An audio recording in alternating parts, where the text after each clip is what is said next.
जय माता दी। सर्व मंगल मांगल्ये शिवे सर्वार्थ साधिके शरण्य त्र्यंबके गौरी नारायणी नमस्तुते।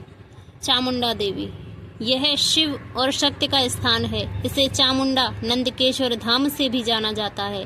यह शक्तिपीठ प्राचीन काल से ही तपे संभूत योगियों साधकों के लिए एकांत शांत एवं प्राकृतिक शोभा से युक्त स्थान है। 22 ग्रामों की शमशान भूमि महाकाली चामुंडा के रूप में मंत्र विद्या और सिद्धि का वरदायी क्षेत्र माना गया है, जहां भूत भावना भगवान आशुतोष शिव शंकर मृत्यु विनाश और शवहारी विसर्जन का रूप लिए साक्षात मां चामुंडा के साथ बैठे हैं। यहाँ भक्तजन शिव शक्ति मंत्रों से पूजन दान श्राद्ध पिंडदान आदि करते हैं। बाढ़ गंगा में स्नान करके शतचंडी पाठ सुनता और सुनाता श्रेष्ठ है। पौराणिक कथा श्री चामुंडा का पौराणिक इतिहास दुर्गा सप्तशती के 7वें अध्याय में स्पष्ट हुआ है। यही वह स्थान है जहां चंडमुंड राक्षस देवी से युद्ध करने आए और काली रूप धारण कर देवी ने उनका वध किया। अम्बा ने प्रसन्न होकर कालिका को वर दिया कि तुम चंडमुंड का वध किया है, अतः संसार में तुम चामुंडा के नाम से विख्यात एवं पूजित होगी। कथा श्री चामुंडा माता की। सतयुग की बात है कि योल में एक चंद्रभान नाम का एक राजा राज्य में राक्षस लोग प्रतिदिन 100-200 लोगों को मार देते थे। राजा ने एक दिन लोगों की फरियाद की, हे महाराज, आप तो सत्यवादी हैं, हम पर राक्षस लोग बहुत अत्याचार कर रहे हैं। वे हर रोज कई आदमियों को खत्म कर देते हैं। ऐसा दुख देख उन्होंने अपने गुरुजी को याद किया तथा बचाने की प्रार्थना की।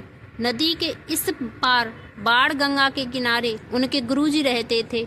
वह गुरु के पास आए तो गुरुजी से अपने राज्य की शांति के लिए वचन मांगा। गुरुजी ने कहा कि इस कैलाश पर्वत पर शिव और पार्वती रहते हैं। जाओ विद्वानों को बिठाकर चामुंडा माँ का जाप करो, माँ को प्रसन्न करो। उन्होंने ऐसा ही किया। जाप से चामुंडा माँ और पार्वती जी प्रसन्न हो गईं। उन्होंने अभीष्ट वर देकर राजा से कहा, तुम जाओ, आज के बाद आपके राज्य में कोई नुकसान नहीं होगा, परंतु शर्त यह है कि मुझे एक बलि और भोग प्रसाद रोज देना पड़ेगा।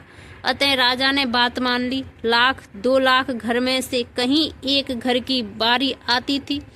दरबार से रोज भोग की थाली और एक आदमी जिसकी माता बलि लेती थी वह जाता था, परंतु जिंदा वापस नहीं आता था। एक पहाड़ी पर माँ चामुंडा देवी का निवास था। ईश्वर की माया की उसी राज्य में एक ब्राह्मण और ब्राह्मणी रहते थे। वे दोनों शंकर भगवान के भगत थे। भगवान शंकर ने उनकी प्रार्थना से प्रसन्न होकर बुढ़ापे में एक बालक का साथ उन्हें दिया था।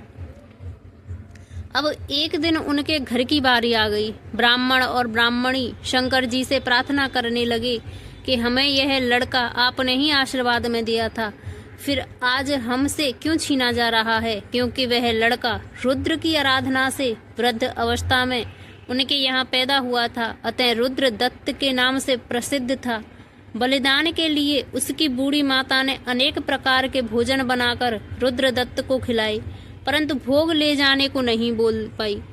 इधर रुद्रदत्त राजा के आदेश का पालन करने के लिए उस विदाई यात्रा पर करुण स्वर से रोती और प्रेम भरे आंसू टपकाती हुई माता से मिलने लगा। उसकी माँ भगवान शंकर के चरणों में ध्यान कर रोती हुई बार बार कहने लगी, हे प्रभु, आपने रुद्रदत्त हमें दिया ही क्यों था।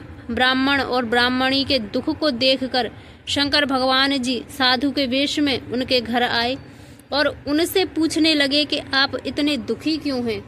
उन्होंने बताया कि शंकर भगवान ने एक लड़का दिया था और प्रातः चामुंडा माता ने उसकी बलि ले लेनी है। तब साधु शंकर भगवान ने कहा कि हम आपके लड़के के साथ जाएंगे। प्रातः होते ही राज दरबार में राजदूत आ गए। उधर साधु के रूप में शंकर भगवान भी आ गए। वह लड़के को लेकर चामुंडा माता के दरबार को चलने लगे। रास्ते में शंकर भगवान ने राजदूतों को वापस भेज दिया और लड़के को वहां लेकर आ गए।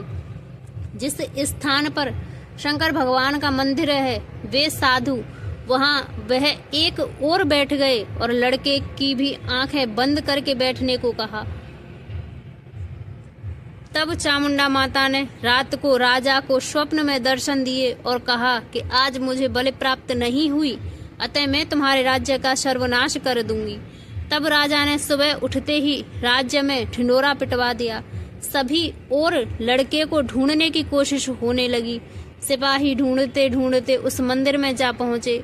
वजीर ने साधु से कहा कि तुम्हें इस लड़के को यहाँ लाने के अपराध में राज दरबार में दंड दिया जाएगा। साधु ने वजीर से कहा कि जाओ अपने राजा से कह दो कि वह अपनी माँ से कहे कि अगर उसमें इतनी शक्ति है तो इस लड़के को यहाँ से ले जाए। वजीर ने ये बात आकर अपने राजा को बताई। तब राजा ने माँ से प्रार्थना की और उन्हें सारी वह बात कह सुनाई। यह बात सुन माँ क्रोध में आ गई और विकराल रूप धारण कर लिया। उधर क्रोध में आकर माता ने पहाड़ के 3 चट्टानें फेंकी। 2 चट्टानें तो इधर उधर चली गईं, परंतु एक चट्टान उनकी ऊपर ही खड़ रही। तब माँ ने साधु से पूछा कि आप कौन हैं और क्यों इस बालक को मेरे पास आने नहीं देते।